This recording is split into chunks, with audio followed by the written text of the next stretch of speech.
HealthTech Awards 2021. My name is Alina. I'm a Ventures Manager at SOLYANKA Agency, a team behind Emerge Conference and these very awards. You know, this year was so hard, but still the entrepreneurs were fighting for the new horizons. So we decided that we would like to find these best startups around the region and give them some recognition before the New Year holidays. So we received 200 applications from almost 30 countries. We saw amazing progress in what they did in the last year. And today we are happy to announce the winners in 11 nominations. We will also listen to the keynote speech by the co-founder of CodeSignal. And in the end, surprise, we are going to reveal the dates and location of Emerge 2022. So enjoy! Hi everyone, I'm Konstantin Sinyushin, management partner of the Untitled Ventures. We are focused on deep tech startups from Eastern Europe. Deep technology is able to change the world, and we want to help such startups to grow. When we invest in seed stage startups, we can't just follow well-known trends. We should open hidden diamonds based on our gut feeling and deep technology expertise. To succeed, a startup must provide economic benefits in comparison to the traditional ways to solve industry problems. Let's change the world together. And the winner of Deep Tech category today is... Thank you. It is a pleasure to win this award. That's a big thing for our project because last year we went from the lab to the field and got a lot of interest from the aviation, aerospace industries. And here we are showcasing our project to investors, finding the money to expand in Europe and US. This award proves that composite materials and technologies are today. They are used a lot and people now understand how to use them in a way they should be. That makes me truly happy.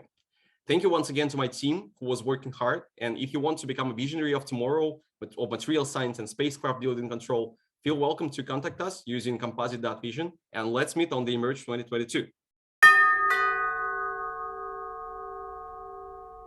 This year, I've learned that it's becoming more and more crucial for the business environment to drive positive impact on our planet and on our people.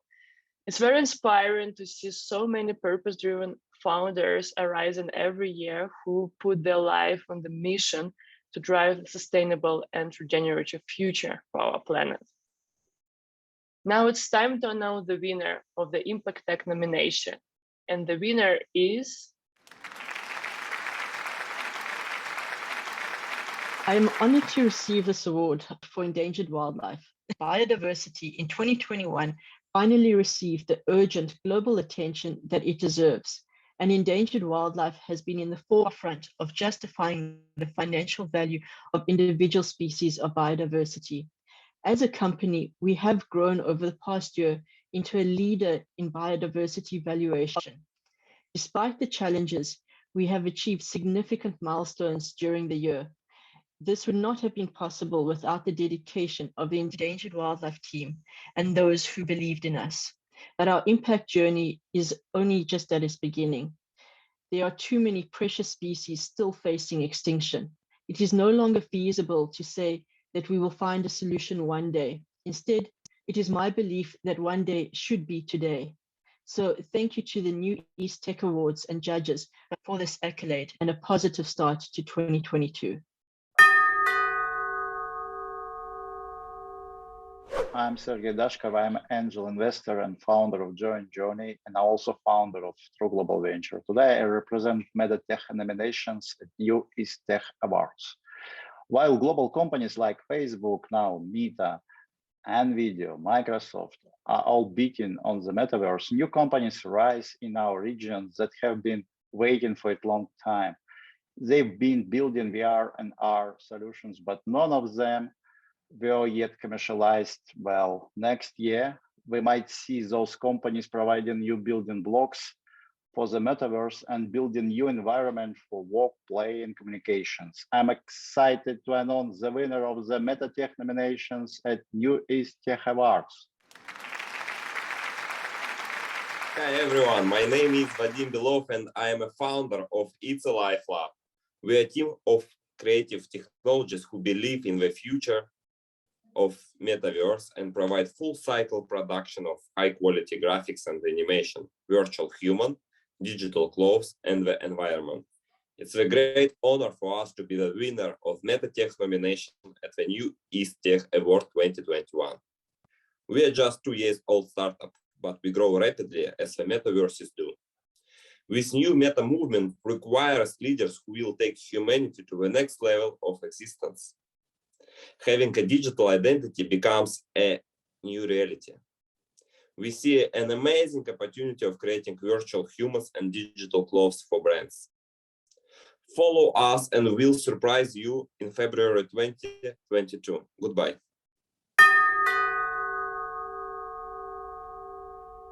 Moving now to the SmartCity nomination. The topic has been viral for a while already, but quite hard to realize. When you're building a solution for the citizens, you also need to comply with the local authorities and businesses. Still, more and more startups are trying to reveal the potential of the cities and towns. Urban life is changing. In our region, here and there, the smart traffic lights are being installed at the crossroads, as well as the EV chargers for electric cars. E-scooters are not news anymore. Moreover, new means of transport have been presented in Baltics and other countries. For example, the first smart city in South Korea, or in Singapore, they revealed a 3D model of the city. Therefore, the startups that applied to the New East Tech Awards demonstrated fantastic results, and I'm happy to present the winner of the Smart City nomination.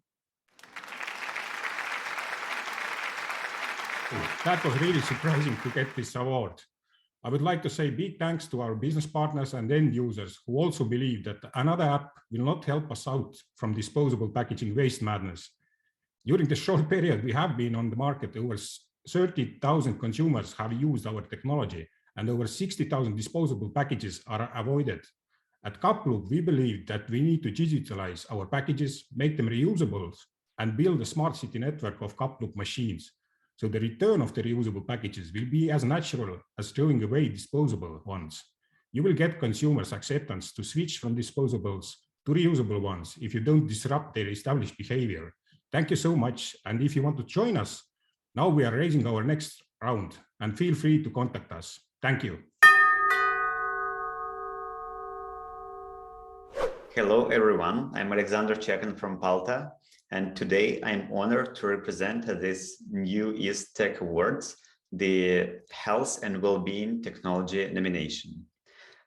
Palta is in this business for many years, and we truly believe that health and well-being tech has so many things to do, and there are so many people in the world that can benefit from more affordable health technologies.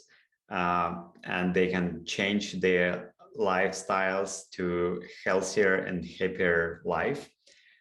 This is a huge and fascinating market of 1.5 trillion globally, the health and well-being market.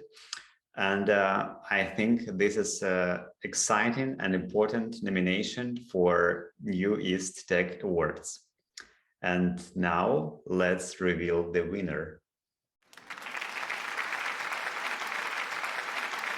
I'm very grateful to the New East Tech Awards 2021 for selecting Amma Pregnancy Tracker as the winner of the HealthTech and Wellbeing nomination. This award is a recognition of our team achievements this year. Amma is the top leader in the newest region, where more than 60% of pregnant women download our app. Our service is translated into the 10 most popular languages. And well, what I can say, many thanks to all of those moms and dads who download our app to track pregnancy more safely. And many thanks to the jury of the New East Tech Awards for choosing Amma as a winner. And finally, I want to wish you Merry Christmas and Happy New Year.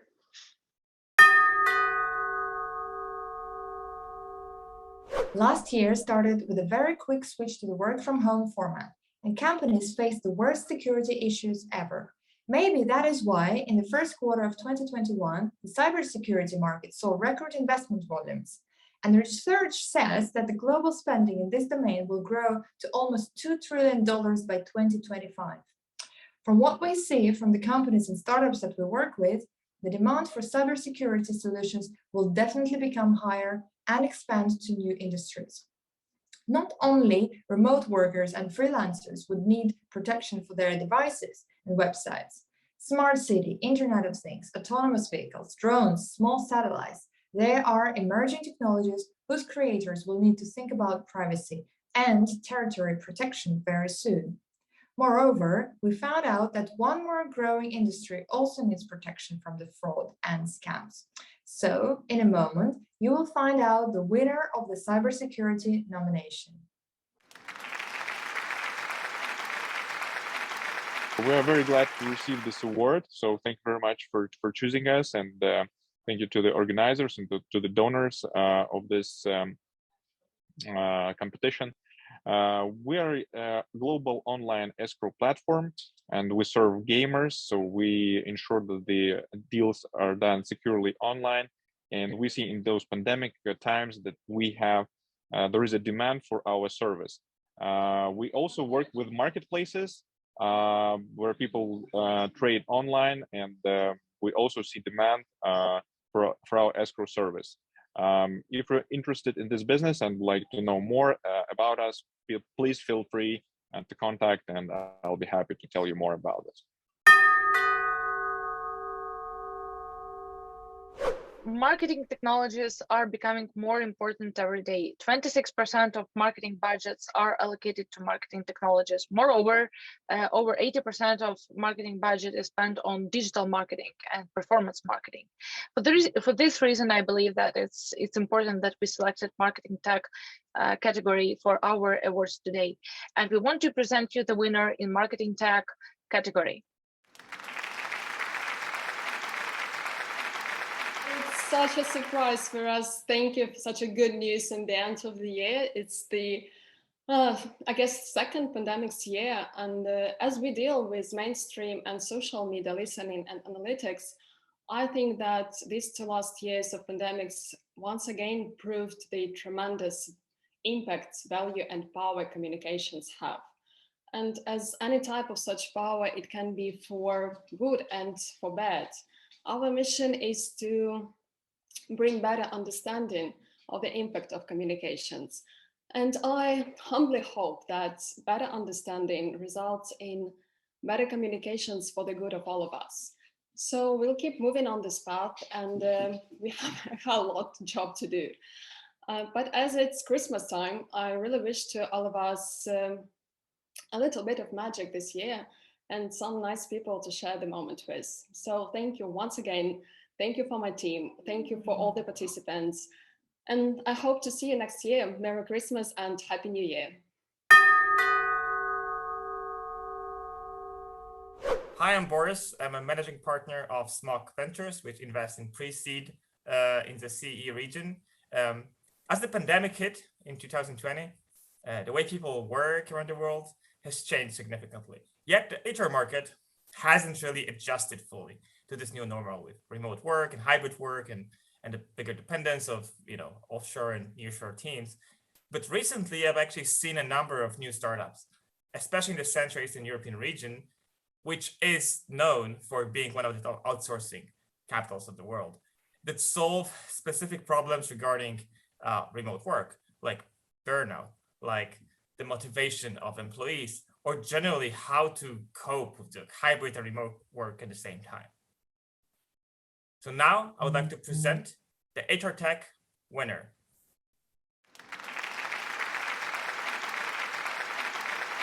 I want to thank all jury members who vote and choose us in the HealthTech nomination. My team and I will be really happy to receive such a high rating in this award. To be honest, we work very hard, and I think this is a well-deserved reward for us. This year was challenging for us. Initially, enough was planned as a startup in another field, but it didn't succeed. So we made full pivot in this year, and as we see now, it was a great decision because here in NF we have a strong team with excellent professional skills. So I think this award is primarily team merit. We have a long journey ahead, so join us and follow in any kind. Thank you all. Since the pandemic started, we have seen a huge growth of the e-commerce sector, and it keeps booming. Now it's time to see the winner of retail nomination, and here they are. My name is Boris. I'm co-founder of Kuala. I'm so thrilled to get this award, and this is a great honor to be recognized as a cutting-edge retail tech innovation company. This recognition, as well as hundreds of our customers across the globe, is undeniable evidence of the right direction. Significant online retail shift affects offline retail processes, and this is where Kuala helps retailers to have the best shape. Thanks, jury and committee, for choosing us. We're expanding our business to North America market at the moment. And of course, we would be glad to meet industry expert partners and investors as we are fundraising at the moment. And this is a great opportunity to join us today. Thank you.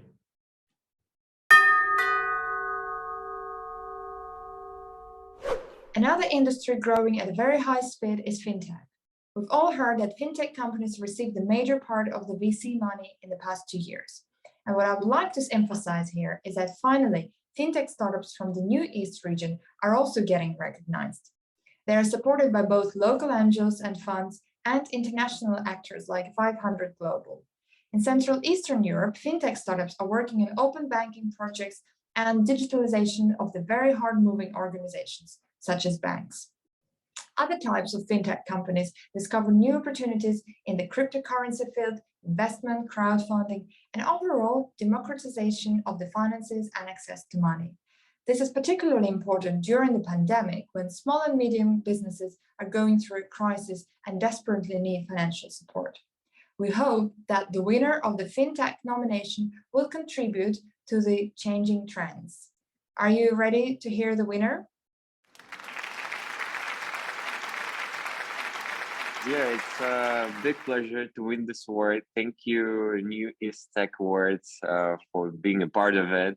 Other startups, other contestants are also really great. And thank you, organizers. Thank you, everyone, for this. We're working in the field of venture capital. We aim to democratize it with the help of blockchain technology. And thanks to our team, first of all, that keep up the good work and bring lead venture investment to the masses, to the retail investors.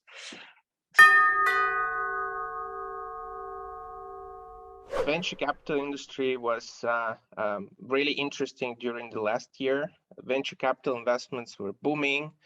The markets are approaching 500 billion in investment this year, more than 125% growth so far. Yeah, that was mainly because of the late stage investments were skyrocketed and big guys are getting bigger. But a lot of changes happened in the frontier on the venture capital. Rolling funds model arose, evergreen funds models also were adopted by giants like Sequoia. And this is very important, not only for the investors, but more for the tech entrepreneurs, because COVID shifted us mainly to online and created the environment where being a global leader is possible even from the frontier markets. And these environments helped entrepreneurs from Eastern Europe, from Central Asia, from Balkans, and many other emerging regions to set global targets and expand internationally. So being fully remote, distributed, and being truly global is the current mainstream. And this is why I think East Awards are here at the right time, picking up bright future leaders and inspire future entrepreneurs, give them a push to create international projects and recognize the wins. And with a great honor, I'm here to pass the word to the winner of the nomination called Most Global Startup. And here they are. Wow, thank you. It's really unexpectedly, although we hope to be selected. My name is Yulia, I'm co-founder of Fixar. For Fixar team, receiving the new East Tech Awards as the most global startup is truly a huge honor and recognition of all our team's extensive work done throughout the year. Thanks, judges, for voting for us. Thanks for your support. This has been a year that we made an impressive leap forward. Our team has grown 3 times. We have established and secured 45 partnerships worldwide and delivered our products to many countries and continents. Fixar develops full-stack autonomous solutions, and we see a large potential not only for our solutions, but in the industry as a whole. Our goal is still to offer the most efficient solutions for aerial photography, real-time video monitoring, laser scanning, and last-mile delivery. Thank you all for your support, and let's keep moving. Hey guys, it's Margot and Alina from Emerge Conference. We're excited to share with you, for those of you who joined our community recently, that next year it will be our 5-year anniversary. That's right. In 2022, Emerge turns 5 years old, and we couldn't miss this opportunity to celebrate such occasion offline. That's right, I mean like really offline with real drinks and real parties. So save the date. Emerge 2022 comes back on 25th and 26th of May in Yerevan, Armenia. Why Yerevan? Well, lots of direct flights from Moscow, Vilnius, Riga, Kiev, Minsk, Dubai, Larnaca, you name it. Exciting past and even more exciting startup spirit future, and also no visa. So the destination is obvious. The only thing you need to do right now is to book tickets to Emerge 2022. How? On our website, because it's live, finally. It's a beautiful website, although it's work in progress, but there is still a beauty inside it. Check it out, because right now it's Christmas sale. It means more than 50% discount. Enjoy it, book your tickets. See you. Margot, wait, we have one more thing to share. We've invited special guests, a partner at Granatus Ventures, Yerevan Sarkisyan, who will talk about Armenian tech ecosystem. And then we're gonna have a chat with the founder of Code Signal, a global startup originally from Armenia that has recently closed 50 million round. So guys, enjoy it and see you at Emerge 2022.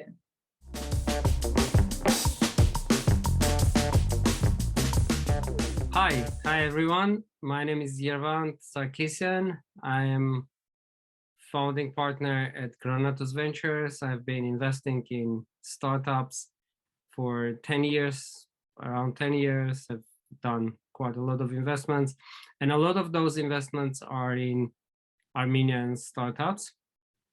So I am very, very excited that Emerge conference will move to Armenia in 2022. And I'm also very excited that the organizers have been looking at different locations, and then they have decided to settle on Yerevan, Armenia.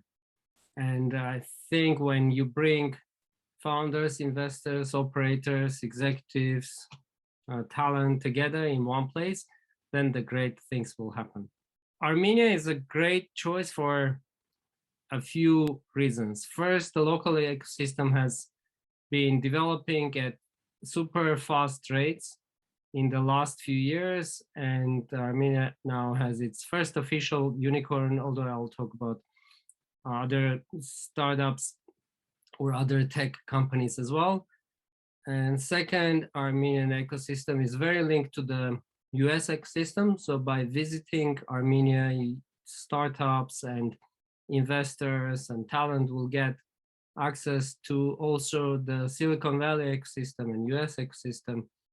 And third, the event will happen in May, and that is the great time to visit Armenia because the weather, wine and food, and it's just an amazing time to visit and also explore Armenia around with the event. So a few words about the ecosystem. The last 2 years since the pandemic has started, it has been transformative for the global economy. We all have felt the exposure by the health crisis and travel bans. But on the other hand, the startup ecosystems have also developed and benefited to a large extent. And Armenia is not an exception. So Armenian ecosystem has developed in the 2021 with very strong growth in the number of companies that went and raised their seed rounds, Series A rounds, Series B rounds, and there was very strong investment in the companies. As I said, Armenia saw its first unicorn, PixArt, which is a mobile editing app for creators, and they have hundreds of millions of users. They have got this year they have got 130 million investment from SoftBank. They have also investors from such as Sequoia and Tribe Capital and many more. And this is probably the first company that will become a public company. So they'll do an IPO at some time soon. Besides them, there is also 2 other companies that I would not be incorrect to call unicorns. They are both in gaming and betting space.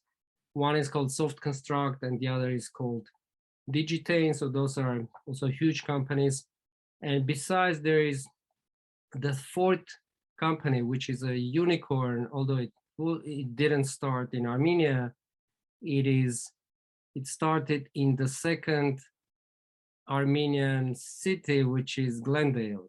So it's in Los Angeles, USA, and I mean by population, and the company has raised also very large rounds of funding. It's about 10 billion with valuation, and it is in professional home service space. They have created a vertical SaaS application, and they have very large center in Armenia. So those are the largest companies, but there is quite a lot of companies which are very close to become unicorns or are doing their large seed rounds and will grow in the near future. And some areas to think about in Armenian tech ecosystem, very strong focus on AI and machine learning. There is companies such as CRISP, which is a noise reduction company, Super Annotate, a data labeling company, Intellinear, which is an agricultural analytics company, Skyla, which is in security, Active Loop, Model Front. There's quite a lot of companies in that space. And there is robotics with Embodied, that's Moxie robot, which has become a Time magazine best invention of 2020, and then Robin robot, which is Time invention of 2021, and Chris, which is noise reduction, also was Time magazine best invention in 2020. So those are some of the best companies. Mobile and social, another space, gaming, biotech is getting its speed. So the tech ecosystem there is at the stage where it's getting to its next stage of development. It has already achieved first successes with this visible companies, but that's tip of the iceberg, and there's a lot to discover. So visiting Armenia, you discover the ecosystem, meet other people, and have great time. And also, as I said, get access to the Silicon Valley and networks that Armenian diaspora has built so far. Yeah, and I would like to invite Tigran Sloyan, who is co-founder of CodeSignal. CodeSignal is a software platform which is helping largest corporates to do assessments of technical talent, and it's expanding outside of technical talent as well. And Tigran can tell about what they are doing at CodeSignal and a little bit about Armenian ecosystem. Thank you, Tigran, please. Hello, my name is Tigran Sloyan, and I'm the founder CEO of CodeSignal and the founder of the Go Beyond Resumes movement. It's funny, the mission of the company actually started with this personal experience, which, my co-founder and I both grew up in Armenia, and growing up, both of us, Armenia in the 90s was not like a very cushy place. So both of us had purely tough upbringings, but our parents had a theory that if you're really good at something, you can always find your spot. So I was really good at math Olympiads. After a lot of practice, he was really good at programming Olympiads. But the way our paths diverged is through some lucky coincidences. I ended up going to MIT in the United States on a full scholarship, and he studied in Yerevan State University. And after he graduated, I was literally chased by every recruiter in the country because I had an MIT degree. So I ended up working at Google. And Aram, one of my co-founders, even though he was still the best programmer that I had ever met, even after MIT and Google, was struggling to find a job because his resume wasn't reflecting his skill set. So when recruiters would look at his resume, they would think no way this person is qualified, which was crazy to me because the competition and the need for qualified people is so high. So that essentially led to the vision and the mission of the company, which is to create a world in which companies go beyond resumes, in which people are valued for what they can do and not what their resume says they can do, and to really even the playing field out there for skilled and talented individuals. Yeah, we 100% use our product for hiring, and not just for developer hiring, literally for every role you apply for, there is some type of CodeSignal assessment that you go through. And we also live the mantra of going beyond resumes. We don't look at your resume in most cases, other than just to identify, for example, are you in the right location, or do you have work permit, or are you even qualified to work in a certain country or region? So very, very basic qualifications. But other than that, we go beyond resumes and we look at people's skills. And aside from that, I also highly believe that you have to use your own product to, if at all possible, to really understand and appreciate the pain of your customers. Because if you just try to build something for someone else, you never really deeply empathize with their pain, and you usually fail to capture the essence of what they're hoping to accomplish. That's a great question. I think the biggest learning curve for me is the realization that you can change the world, but you have to walk with the timing and how markets shift and what the industry really wants. I think at a beginning of my startup journey, I had call it irrational self-confidence that no matter what the market wants, no matter what the market needs, no matter what the market is ready for, you can create great products and make everybody wants to use it and apply any sort of business model that makes sense in your head. But gradually you realize that you are working in this larger ecosystem and there are forces that are outside of your control. And while you want to, strive hard to create great products and solve a real problem, you also want to be very careful in understanding what are the waves that are coming my way and how do I overcome those in a way that leads the company forward instead of crushing and burning in the weight of that entire system. So I have two co-founders, and I've met them in very different circumstances. As I mentioned, one of the co-founders is, really at the root of the mission behind the company, because while we came from a very similar place, we had very, very different experiences due to our resumes being very different.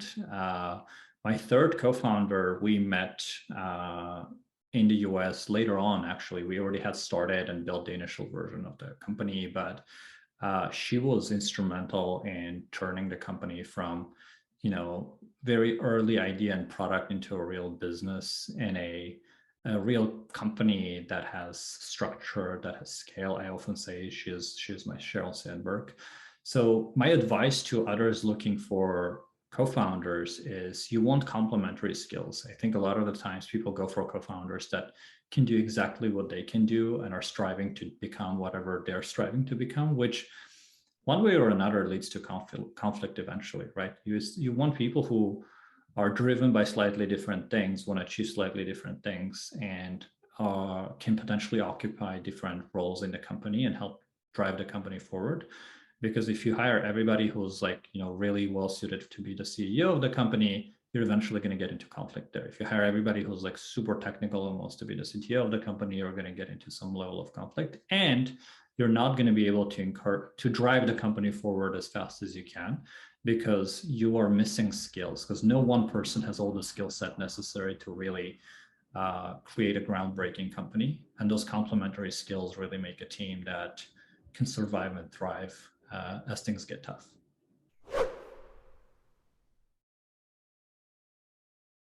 Great question. What were my biggest fears? It's been 6 years since I started CodeSignal, so I gotta think, what was my biggest fear? As I said earlier, I was irrationally confident. The biggest fear, though, was probably can I raise seed round, which feels like a joke right now, right? After raising so many rounds of funding and so much money, to think that 6 years ago, the biggest thing that was scaring me was can I get seed round funding? Feels strange, but I can think back to that time and appreciate and empathize with early stage founders, because it feels like if you could only raise your first round of funding, everything else will work out. But eventually you realize that is the easy part, right? Getting the money and convincing someone that you're going to build a company is the easy part. Actually building a company that is adding value, that is able to attract and retain customers, is the real difficult part. So when you ask me what's kind of my biggest fear right now, since we're much later stage right now, my biggest fear is maintaining a culture that we've been able to carefully craft, because we're hiring a lot, we're scaling really, really fast. We're literally tripling the team in every 6 to 12 months and hiring hundreds and hundreds of people. It's very difficult to maintain a culture, to maintain the level of standards, the level of the types of behaviors that we've encouraged. And especially doing it in a more of a remote environment, because we're a remote first company, and humans a lot of the times, copy and exhibit behaviors they see around them. And in a more remote environment, you don't see it as much. And trust is harder to develop in a remote environment. So, building and maintaining the culture that our core Signalites exhibit is probably the thing that the scariest right now. I think when it comes to scaling globally, sequencing your steps is really important. I mean, first of all, if you're going to start a company in the Near East and you're planning to sell or to have customers in the US, for example, aiming to be either B2C or being B2B bottoms up is a better idea, because B2B bottoms up means you have more product-led growth, so you have product adoption versus sales growth, which usually tends to be top-down. Because I've seen many founders try to establish sales organizations when they're still pretty young and early in their company's journey. And these little tweaks, these little changes, how do you structure your product, what kind of a buyer you go after, you can still be solving the same problem. But these little small decisions end up being massive influences on the overall journey of the company.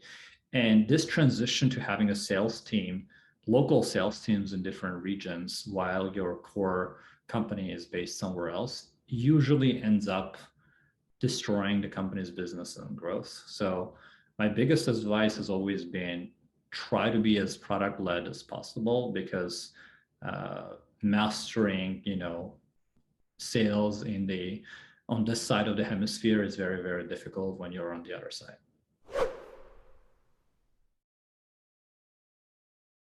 Technology or trend I'm most excited? Well, I'm biased. I'm most excited about all the developments that are happening in the talent ecosystem. I mean, we're a part of the talent ecosystem. I call it the talent problem, but I deeply believe that solving the talent problem is the number one thing that anybody could be working on, because the talent problem is the meta level problem, right?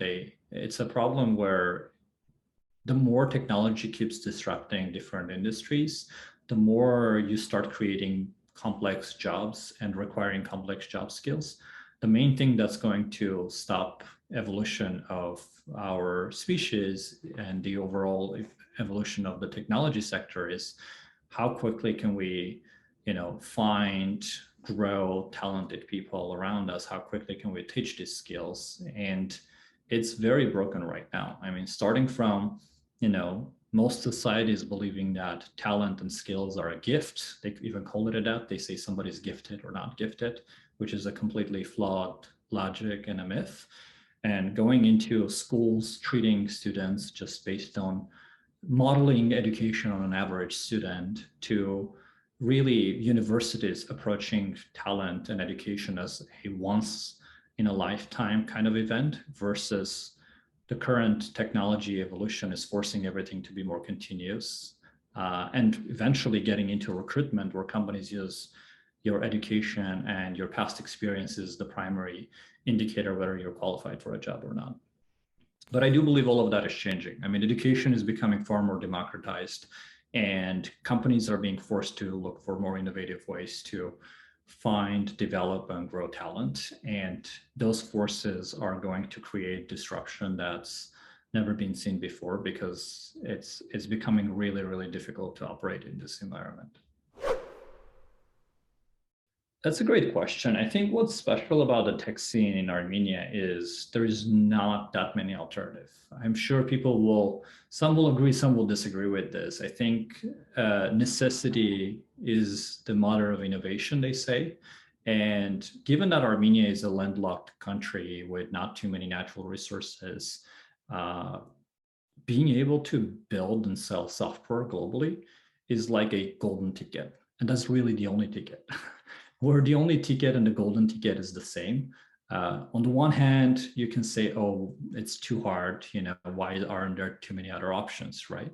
But on the other hand, when that's your main ticket, you put a lot of effort behind it. So I do believe actually from government level to educational level, like Armenia's main path and growth forward, both of the country as well as the tech scene, is to become some call it a startup nation. I call it a technology nation, a nation in which your intellectual capital is your main capital and your main export, but export not in form of the intellect, but in form of software and products that intellect has built.